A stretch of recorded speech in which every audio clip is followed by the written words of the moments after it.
S બે car દરેકની સરખી કિંમતમાં વેચે છે અને એકમાં તેને 20% નફો થાય છે અને બીજામાં તેને 20% ખોટ થાય છે, તો સમગ્ર વેપારમાં તેને કેટલું નુકસાન થાય? સૌથી પહેલાં સમજીએ કે 20% નફો, તો 20% એટલે શું થાય? તો કે 1/5. તો અહીંયા જોઈએ તો શું થાય કે 5માં લઈ અને 6માં વેચતો હશે, અને અહીંયા ખોટ થાય છે તો 5માં લઈ અને 4માં વેચતો હશે. તો આપણને એવો વિચાર આવે કે આ 5 અને 5 10 અને 6 અને 4 10, કે 10માં લઈ દઉં અને 10માં વેચું, આમાં કંઈ થતું જ નથી. 10માં લીધું 10માં વેચું, પણ અહીંયા તો એમ કહે છે નુકસાન થાય છે. તો આવું કેમ થાય છે એ સમજીએ.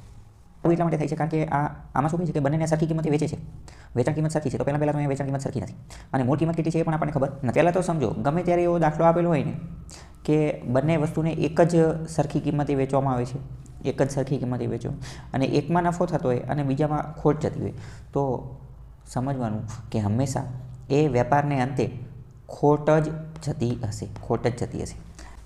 તો સમજીએ કે 10% નફો અને 10% ખોટ, તો 20% નફો, તો 20% એટલે શું થાય? તો કે 1/5. તો સમજીએ તો શું થાય? તો કે 5માં લઈ અને 6માં વેચવું હશે, અને આ જે છે એ 5માં લઈ અને 4માં વેચવું હશે. આ જે છે એ પ્રોફિટવાળી વસ્તુ છે અને આ જે છે એ લોસવાળી વસ્તુ છે. આ પ્રોફિટવાળી વસ્તુ અને આ લોસવાળી વસ્તુ. હવે ધ્યાનપૂર્વક જોઈએ તો ખબર પડે કે એ સરખી કિંમતમાં વેચે છે, પણ અહીંયા તો સરખી કિંમતમાં નથી વેચતો. અહીંયા તો આ 6માં વેચે છે અને આ 4માં વેચે છે, તો ચાલે નહીં. તો આપણે શું કરીશું?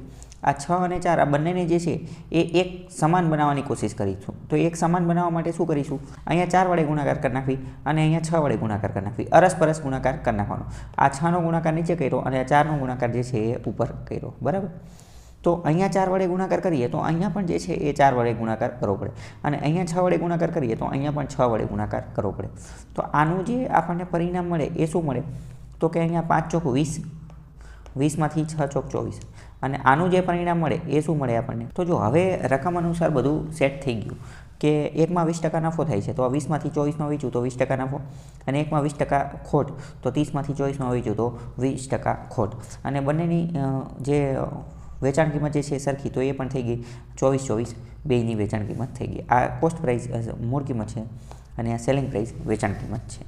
હવે બસ આપણે હિસાબ કરીએ તો કોસ્ટ પ્રાઇસ ટોટલ કેટલી થાય? 20 અને 30 50, અને અહીંયા કેટલી થાય? 24 અને 24 48. તો હવે આપણને ડાયરેક્ટ જવાબ મળી જાય કે થયું હશે શું?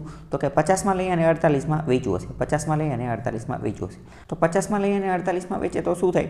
તો કે લોસ થાય. કેટલાનો લોસ થાય? તો કે 2નો લોસ થાય.